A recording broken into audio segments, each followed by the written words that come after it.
ভালো আছেন? ইনশাল্লাহ আপনাদের দয় ভালো আছি। আজকে একটা নতুন ভিডিও নিয়ে আসছি। আজকে দেখাবো আমি কি কাজ করি আমার মাঝরাতে। আজকে দেখাবো আমি বিরকা কিভাবে ক্লিন করি। দেখেন আপনারা আমার পাশে থাকেন। বিরকার জন্য লইছি একটা মেডিসিন, এই মেডিসিন লইছি আর বুরুষ লইছি। এখন মেডিসিন আর বুরুষ নিয়ে বিরকা লামবো। এ হচ্ছে বিরকা। এই যে দেখেন কত ময়লা, এই যে দেখছেন অনেক ময়লা। এই মেডিসিন দিয়ে এই ময়লা উঠাবো। দেখেন কিভাবে উঠাই। আর এই মেডিসিনে প্রচুর গ্যাস, আপনারা অবশ্যই মাস্ক পরে নেবেন আর চোখে সাদা চশমা লাগিয়ে নেবেন, কারণ এটি প্রচুর গ্যাস। এটা একটা অ্যাসিড, মারাত্মক অ্যাসিড। এটার গন্ধটা নাকে গেলে খুব ক্ষতি হতে পারে।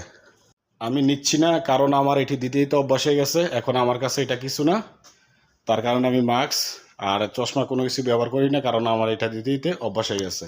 আপনারা অবশ্যই নতুন অবস্থায় যদি নেন, অ্যাসিডটা যদি দেন, তাহলে অবশ্যই মাস্ক পরে নেবেন আর চোখের চশমা লাগিয়ে নেবেন, না হলে ক্ষতি হতে পারে।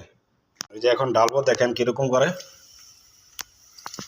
দেখেন কি মারাত্মক, দেখছেন? দেখেন কত মারাত্মক অ্যাসিড। এই যে দেখছেন, এটা সব ময়লা এটা উঠাই লাবে।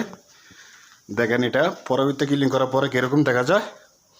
এখন দেখেন এই কাঁচরাটির পরবর্তী উঠে লাবে। দেখেন অ্যাসিডটায়, এই যে দেখেন অলরেডি আমার অ্যাসিড দেওয়া শেষ। 10 মিনিট পরে এটা আমি ক্লিন করবো পানি দিয়া। তারপর দেখেন কতটা পরিষ্কার হয়। তবে অ্যাসিড দেওয়ানোর সময় সাবধানে, যাতে শরীরে না পড়ে। শরীরে পড়লে যে জায়গায় পড়বে ওই জায়গাটা লগ পুড়ে যাবে। সাবধানে কাজ করবেন। যদি এই অ্যাসিড দেন, এই অ্যাসিড ব্যবহার করেন, একটু দূরে থেকে কাজ করবেন।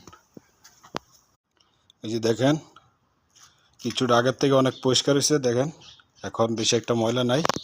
এই যে সব কিছু এখানে জমাইছি। পরবর্তী এটা মিক্সিংয়ের মাধ্যমে পানি সব উঠাবো। এই যে